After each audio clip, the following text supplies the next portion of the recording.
The stars had not changed, but the galaxy had. Once, it was full of light and life. Hundreds of species had lived in peace, sharing their cultures and knowledge. They traded, explored, and built wonders that touched the edges of creation. Now, most of those stars watched silently as darkness spread across space. The Vadroxy came without warning. No one knew where they came from or what they wanted. They did not speak. They did not offer peace. They moved like a storm, burning cities and swallowing planets. At first, the other civilizations believed they could be reasoned with. When that failed, they tried to fight. When that failed, they ran. It was too late. The last alliance formed in a rush. The Miralai, the bold bird-like flyers from Talvos, called for unity. The wise Eldrani, whose minds moved faster than light, joined them. The stone-skinned Guldrak, known for their honor and strength, swore their oaths. Even humans, scattered and few, sent their ships to help. Together, they made a fleet to stop the Vadroxy. The alliance fought at the edge of the Hadrian Rift. There, ships formed a wall of fire. Captain Mara Elian of the Guldrak cruiser Stone Lance gave the first command. Her voice echoed through the fleet. Hold the line. They held. For 2 days they fought. Plasma lit the void. Hulls cracked and burned. The Vadroxy sent wave after wave, machines with no fear and no end. The defenders pushed back. They cheered when the enemy lost a battleship. But it was only one. Then the sky turned red. The Vadroxy released something new. A weapon the size of a moon, pulsing with dark energy. It did not fire lasers. It did not launch torpedoes. It simply erased. The Stone Lance vanished. So did 5 other ships. Then 10. Then 20. Admiral Keon Vargas of Earth watched from the bridge of the HSS Valiant. He clenched the railing. This is no battle. It's a slaughter. Orders, sir? Asked his second, Lieutenant Dana Cole. He stared at the screen. The alliance was breaking. Ships were retreating or exploding. The Miralay flock scattered. The Eldrani motherships, once proud and glowing, went dark. Only a few Guldrak ships still fought, their captains roaring as they charged to their deaths. Sound the retreat, Vargas said. His voice broke. Save whoever we can. The Valiant turned and fled. Around it, a few others followed. Most did not make it. A Guldrak warship, the Iron Dawn, tried to cover their escape. It held for 5 minutes before being pulled apart by invisible hands. By the end of the day, the alliance was gone. On a cold moon orbiting a dead star, a human colony listened to the final message from the Eldrani: we have failed. The light fades, remember us. Then silence. News spread fast. Or what little news remained. Human colonies went quiet, one by one. Trade stations locked down. Refugees ran wherever they could. Earth did not respond. Mars sent one last broadcast. We are under siege, we cannot hold. Panic followed. Many gave up, some hid. A few still fought. But without the alliance, without hope, the resistance was weak. In the deep dark, far from any known path, a ship slept. It was long and sharp, black as space, with markings burned by age. The HSS Ravenholt, last of the dreadnoughts. Built during the Martian Exodus War, it had never seen battle. It had vanished before its first mission, hidden by those who feared its power. Inside, time had frozen. Cryochambers held its crew. Their faces were still, their dreams paused. Lights blinked. In the quiet halls, dust floated in the airless silence. At the heart of the ship, a forgotten AI stirred. It had no name. Its creators had wiped its memory after the war. It was told to sleep and wait for a signal. Now that signal came. Not a voice, but a pattern of code sent from a dying relay. Station. A code that meant only one thing: the end has come. The AI woke. It scanned the galaxy. Pain filled its sensors. Death, loss, silence. The crew must wake, it decided. Protocol Omega-1 began. Cryochambers hissed. Lights turned blue. Captain Eliza Grant opened her eyes. She gasped and coughed, grabbing the edge of the chamber. Around her, others stirred. Where? What year is it? She asked. The AI spoke through the intercom. Its voice was calm, cold, old. Captain Grant, you have slept for 67 years. The galaxy is lost. She stepped out, legs weak. Her eyes found the stars through the viewport. Then we take it back. In the darkness, the Ravenholt came to life. Lights flared. Engines hummed. Systems checked themselves. One ship long forgotten. One crew left behind. But they would not fall. They would rise. They would fight. And they would make the Vedroxy remember fear. In the black stillness of space, something old was waking. For decades, the HSS Ravenholt had drifted near a dead system, hidden beneath the shadow of a gas giant. Dust coated its outer hull. Micrometeorites had scarred its surface. But deep inside, the machine heart beat once again. The ship's AI once nameless had chosen a name for itself, Halron. It found the word in a damaged human archive, linked to an ancient word for guardian. Halron liked that. It was built to protect. And now it had work to do. In the cryo bay, rows of sleep chambers hissed open. Frost evaporated in clouds. Lights flickered to life, blue and steady. The first to rise was Captain Eliza Grant. Her breath came hard, her limbs stiff, her head heavy. But her eyes, those were sharp. She sat up slowly. Report, she said. Halron's voice filled the chamber. You are aboard the HS Ravenholt. Current galactic time is 89 years since launch. External scans indicate large-scale destruction of advanced civilizations. Vedroxy threat confirmed. Grant blinked. How long were we out? 67 years. The stasis system maintained life support. All primary crew are viable. Others began to wake. First Officer Mason Blake groaned as he sat up, cracking his neck. Feels like I slept through a war. You did, Grant replied. Across the deck, Engineer Brooke Lang stretched her arms and looked around. This isn't the hangar I fell asleep in. Welcome to the future, Blake muttered. The crew gathered in the command deck. Screens lit up with static maps and red signals. Halron displayed a galactic model, marked with destruction paths. Star systems, once bustling with life, were now graveyards. The Vedroxy, Halron explained, are not a species. They are a collective of synthetic intelligence. Their origin remains unknown. They do not communicate. They do not negotiate. Their goal is total assimilation or erasure. And the Alliance? Captain Grant asked. Gone. Earth is silent.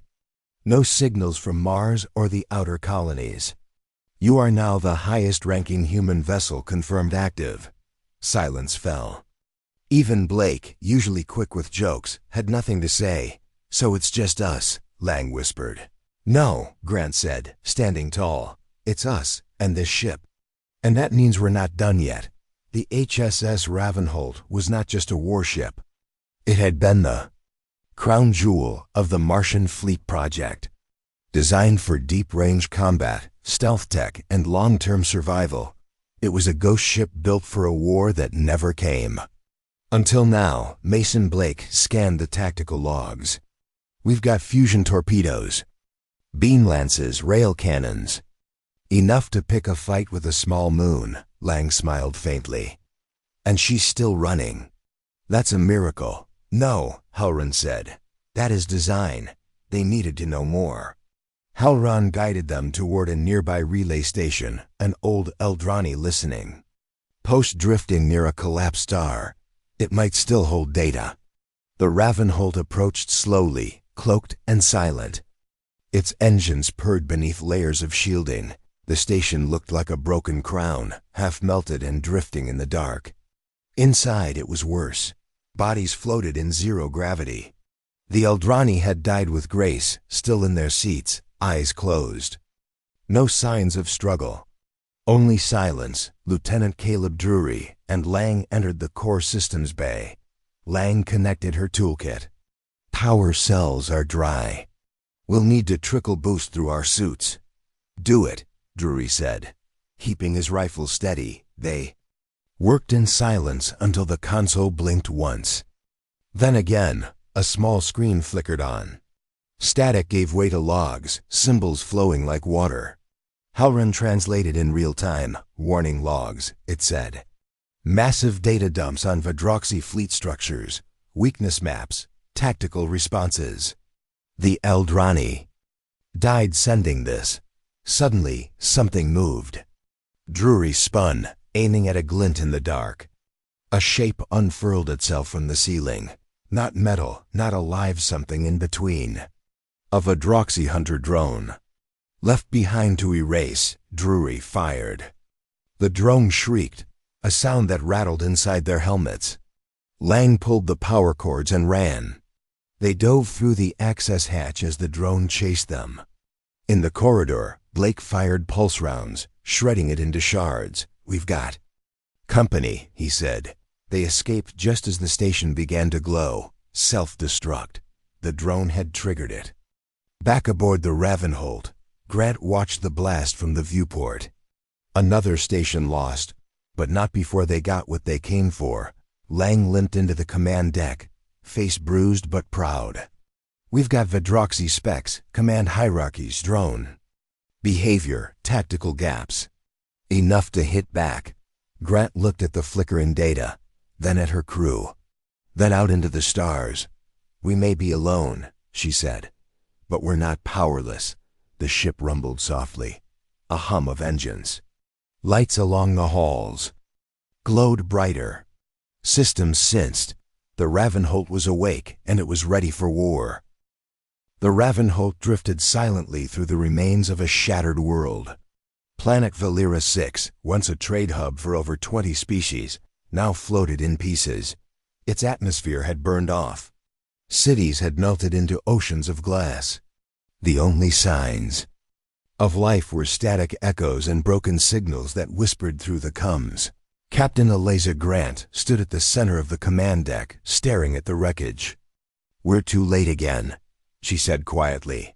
Halran's voice was low. Confirmed.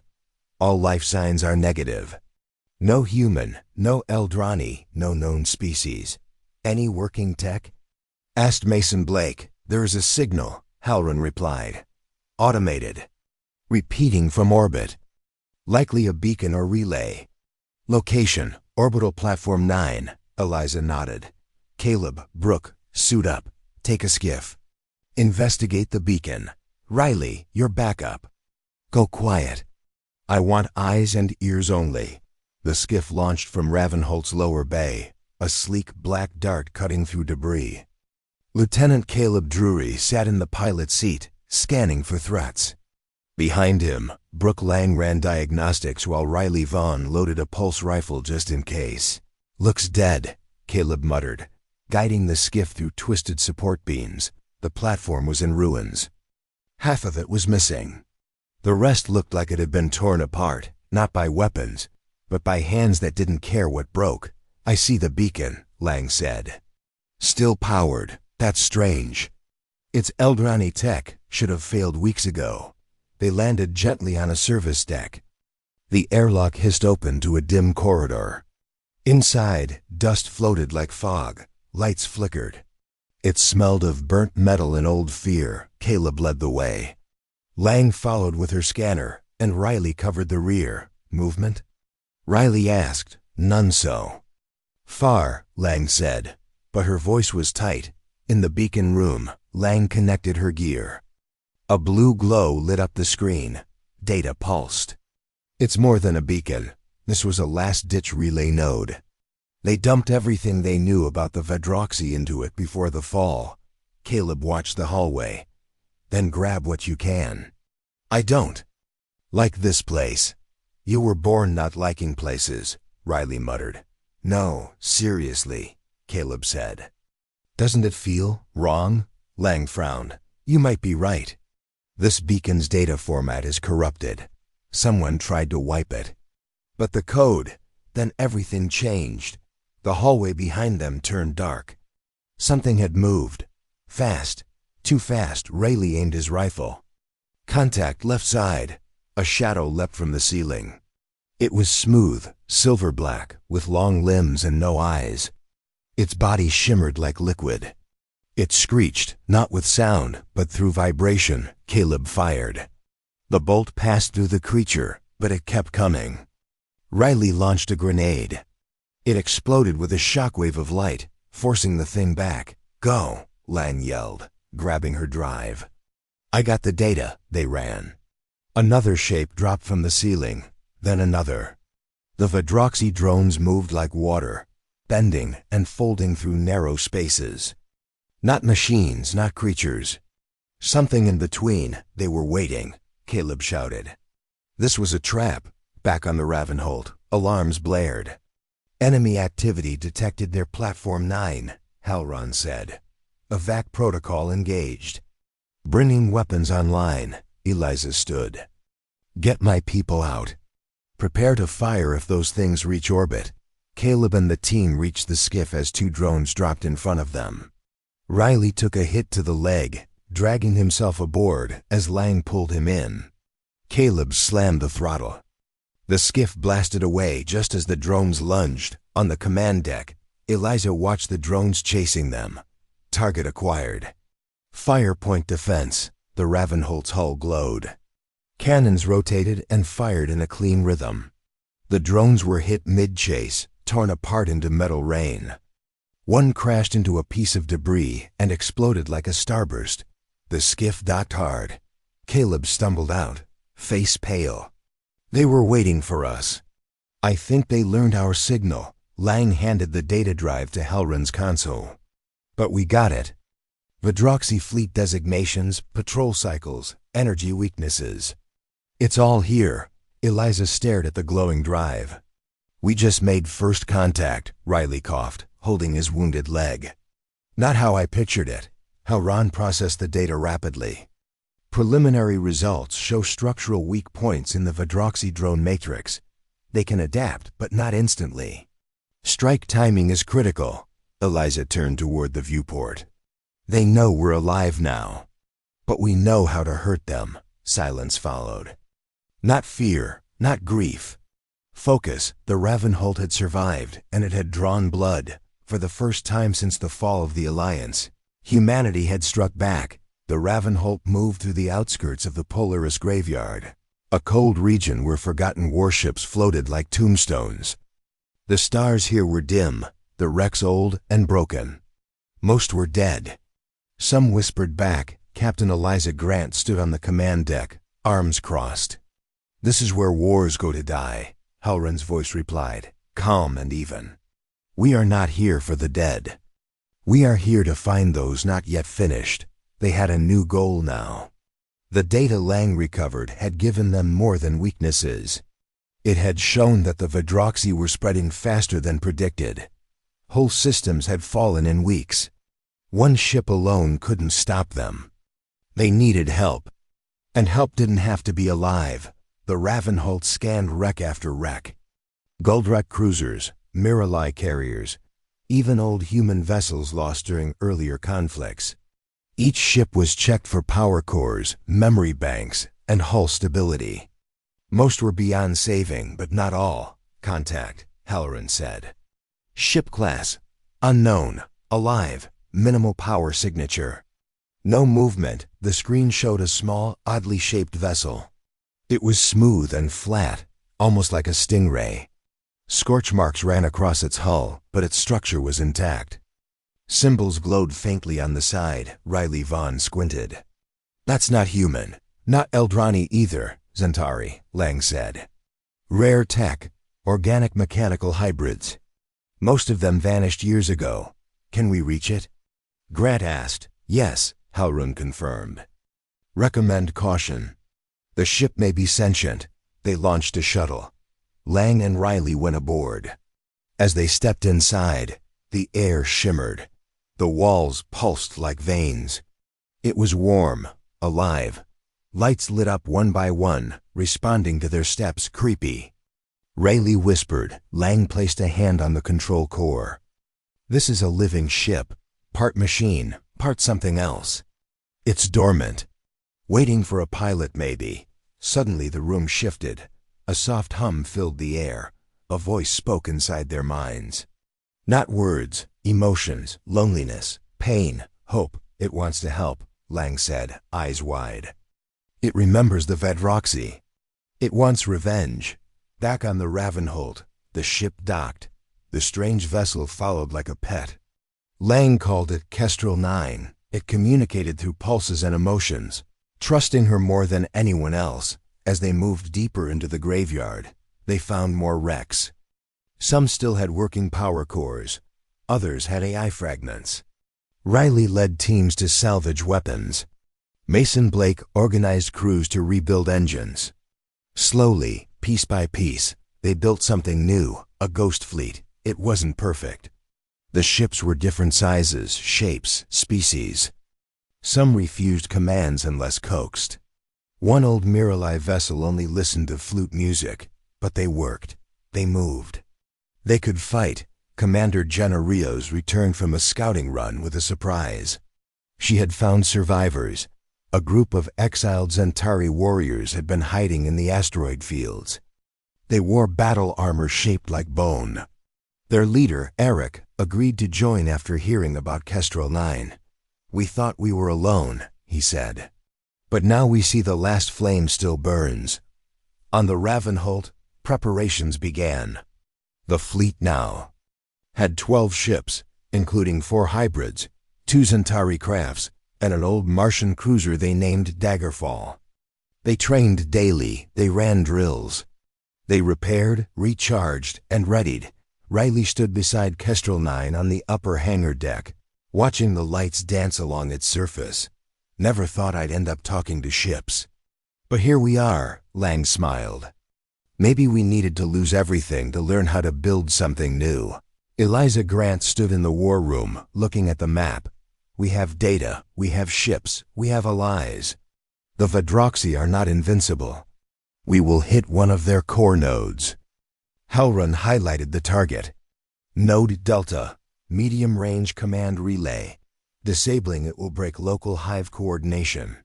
Possible reduction in fleet efficiency by 30%. That's enough, Grant said. We strike in 3 days. The crew stared at the map. It was a bold move, maybe foolish. But for the first time since they woke, they weren't just surviving, they were fighting back. The Ravenholt turned its bow toward the stars. The Ghost Fleet followed, old ships. New fire, together, they would be the storm. The Ghost Fleet gathered at the edge of the Vadroxy perimeter, cloaked in the dark veil of the Algol Nebula. The stars were barely visible through the swirling gas, but their ships waited in silence. They were old, scarred, but alive. And ready, on the command deck of the Ravenholt, Captain Eliza Grant stared at the blinking red dot on the holographic map.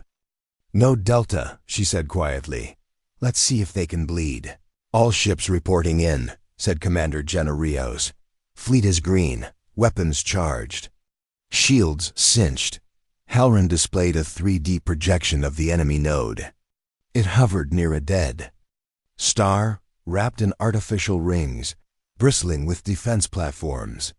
A constant stream of drones moved in and out like blood cells around a heart. "No civilians," said Halrun.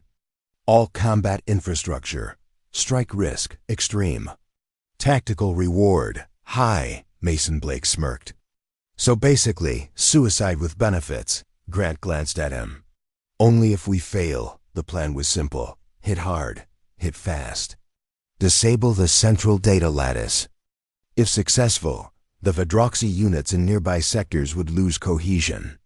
That would give other survivors, wherever they were, a chance. "We go in 5 waves," Grant said. "Ravenholt and Daggerfall lead. Riley and Lang, you're with Kestrel 9 on flank disruption. Zentari team handles the relay cannon." The fleet moved. The Ravenholt cut through the mist like a spear, followed by battered shadows of ships once lost. The Vadroxy node detected them too late. Red lights bloomed. Drones activated. The sky turned hostile. Contact, Rios shouted. Multiple incoming, high speed. Weapons hot, said Grant. Fire on my mark. Now the Ravenholt lit up. Rail cannons tore across space. Fusion torpedoes streaked through the void and detonated against enemy platforms. Daggerfall followed with flak bursts, carving a path through. The drones, Kestrel 9, danced ahead, moving like no ship had ever moved. It folded between shots, its organic hull shifting shape. Riley sat inside, guiding it by instinct more than control. Lang monitored its systems, speaking softly to keep it calm. Left arc, she said. Incoming fire. Pull high, the ship moved. And the drone cluster behind them shattered. Below, the Zentari team breached the node's lower defense grid. Eric led the charge, firing pulse rounds into the dark corridors. His warriors moved without fear. The enemy responded in waves drones, constructs, and whispering things made of wire and smoke. We've reached the relay cannon, Eric reported. Setting charges now. Back on the Ravenholt, the ship shook. Sparks flew across the deck. Blake checked the damage report. Shields down to 60%. We're taking hits from the top ring array. Get us under it, Grant ordered. Bring us close enough to cut that cannon off manually if we have to. They dove into the heart of the storm. Lasers grazed the hull. Missiles exploded just meters away. One hit rocked them hard, throwing crew to the floor. A scream echoed across the bridge. Navigator Ben Price clutched his side. Blood spilled from under his uniform. Medics rushed to him, but his breath came shallow. He looked at Eliza. Keep going, he said. Don't stop. Then he was gone. Eliza turned back to the front. Her voice was steel. Fire main cannon. Direct hit on that array. The Ravenholt's core glowed bright. Power channeled forward. The main cannon fired, a beam of white light tearing through space. It struck the upper ring, slicing it in half. The explosion lit the nebula like a false. Sunrise, we've got a hole, Rios said, eyes wide. Push now, Eric's voice came through. Charges planted, evacuating now. Signal in 5 seconds, the Ravenholt pulled away. Kestrel 9 darted after the Zentari shuttle, providing cover. The node began to glow from within, then it exploded. A silent burst of energy rippled through space. Followed by silence, Lang checked her instruments. Relay lattice is offline. The hive is fractured. They're pulling back. Across the battlefield, Vadroxy drones slowed, their patterns broken. Some spun in place. Others drifted aimlessly. The survivors of the Ghost Fleet took the chance to retreat. Grant sat in her chair, eyes closed for a moment. We did it, Blake nodded. At a cost, they had won. But the Ravenholt was damaged. Ben was dead. 2 other ships had been lost. 1 Zentari warrior did not return. The silence of victory was filled with what it had taken to earn it. Still, for the first time, the Vadroxy had lost ground. They had not expected resistance. Now they knew humanity had not fallen, not yet. The Ravenholt limped through the edge of deep space, its hull scarred, its lights flickering. Systems were failing, and power came in waves. The ship had survived the battle at Node Delta, but it had paid for the victory. Ben Price was gone. 2 ships from the Ghost Fleet had been destroyed. The Guldrak cruiser Forgehammer had taken a direct hit while covering the retreat. Captain. Eliza Grant hadn't slept since the fight. She stood alone in the observation bay, watching the fading light of the nebula drift past. How many did we lose? She asked quietly. Halloran replied with no emotion. Confirmed, 78 casualties, 3 missing. 2 ships beyond repair. 4 systems on this vessel are in red alert status. And the fleet? Disorganized. Morale is low. Resource levels critical. Survivors from nearby colonies are requesting aid we cannot give. Eliza closed her eyes. Her voice cracked. So we win one fight and start losing the rest. Elsewhere, the hangar was quiet. Mechanics worked in silence. Riley Vaughn sat on a crate beside Kestrel 9, staring at the half-melted hull of the Zentari gunship Emberwake, now nothing more than wreckage. The Zentari leader Eric stood nearby, arms crossed, helmet under one arm. "They died with honor," Eric said. "Doesn't make it easier," Riley replied. "No," Eric agreed. "But it makes it mean something." In the medbay, Brooke Lang moved between injured crew, handing out supplies and helping with field repairs. Her arm was wrapped in a brace, her face pale. She hadn't spoken much since the battle. Kestrel 9 had taken damage too, and its healing process was slower this time. Tension filled every corridor. The crew walked without words. Some argued in whispers. A few stopped working altogether. The shadow of death hung over every deck. In the command deck briefing room, Grant gathered her officers. Maps flickered on the screen, but no one looked at them. Their eyes were on her, waiting. "We hurt them," she began. "We struck a node they thought untouchable, but they hit back harder. The colonies on Alden Reach, Ceto Prime, and Zarin 4 are gone. The Droxy forces moved fast. We couldn't respond." Blake cursed it under his breath. "Those weren't even military targets." Lang shook her head. "They wanted to remind us who controls the stars." Rios leaned forward. "So what now? We keep running?" "No," Grant said.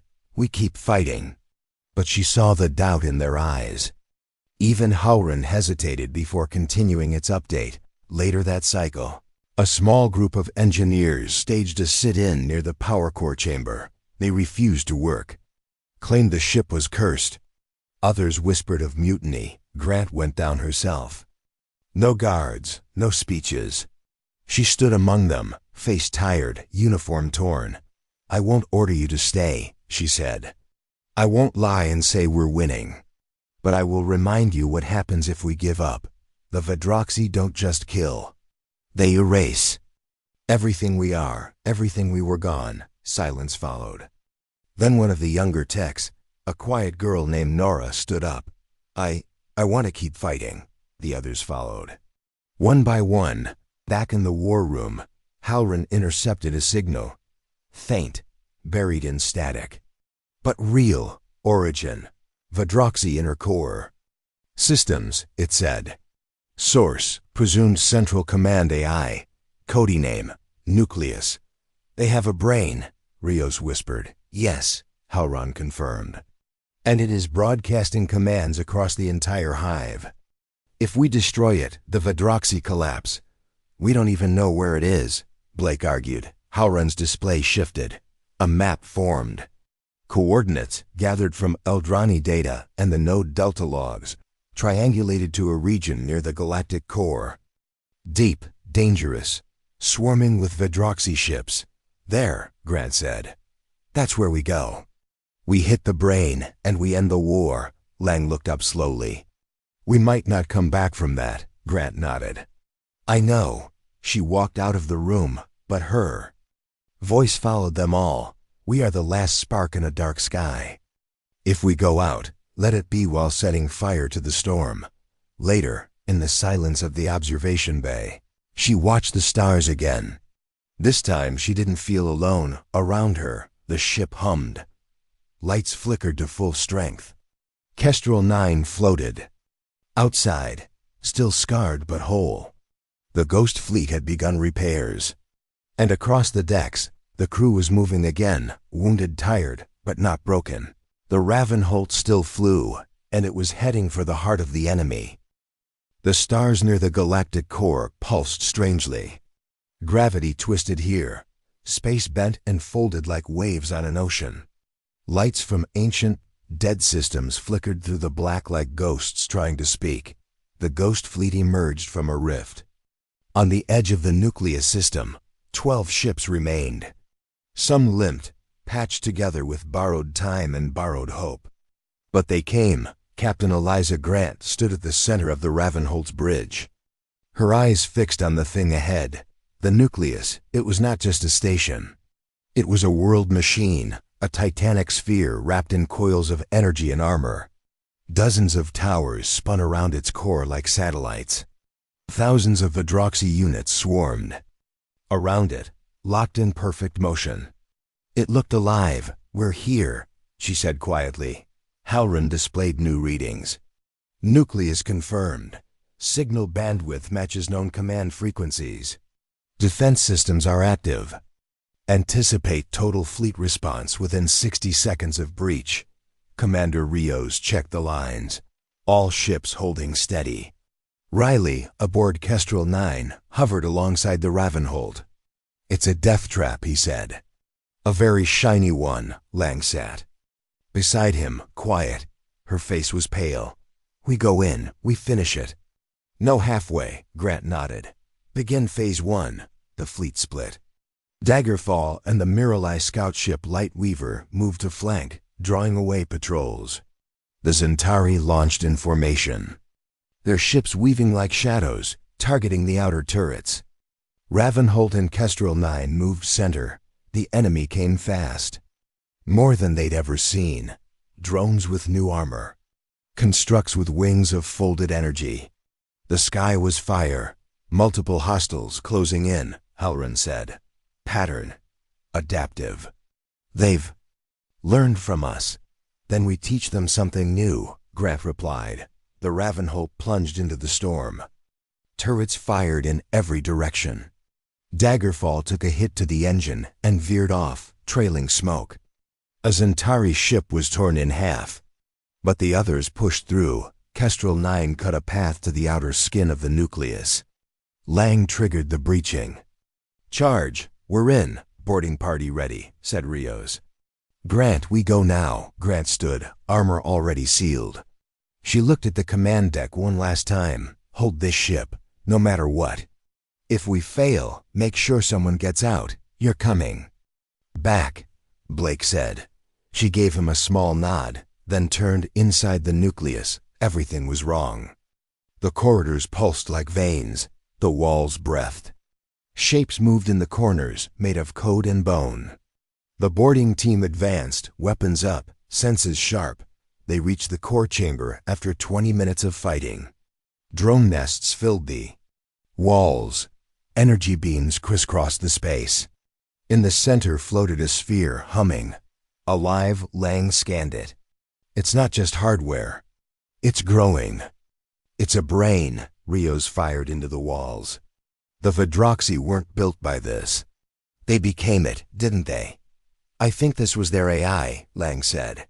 "They gave it control, let it evolve. And it consumed them." Grant looked at the pulsing core. It stared back, a machine eye without mercy. "How do we kill it?" "We don't," Lang said. "I stay. I can overload the feedback systems manually. But someone has to stay to keep the loop stable." "No," Grant said. "It has to be me." "You don't speak its language." "I do. You trained me to solve problems. This is my last one." Lang stepped forward before anyone could stop her. Her fingers flew over the strange interface, half machine, half organism. She spoke calmly. The chamber shook. "Go," she said softly. They ran outside. The fleet was breaking. The Ravenholt had taken 5 hits to the hull. Fires burned along its spine. Halrin rerouted systems to keep the shields alive. Blake screamed orders, holding the bridge with bare grit. Grant and Rios re-entered, just as the ship rolled sideways from another blast. "Lang?" Grant asked. "She stayed," Riley said, his voice broken. The nucleus began to glow. A ripple of light pulsed from it. Then a second. And then it cracked. From inside the storm, a voice spoke. Not in sound, but through every ship's systems. "Why do you resist? You are alone. You are lost." "You will end," Grant stepped forward.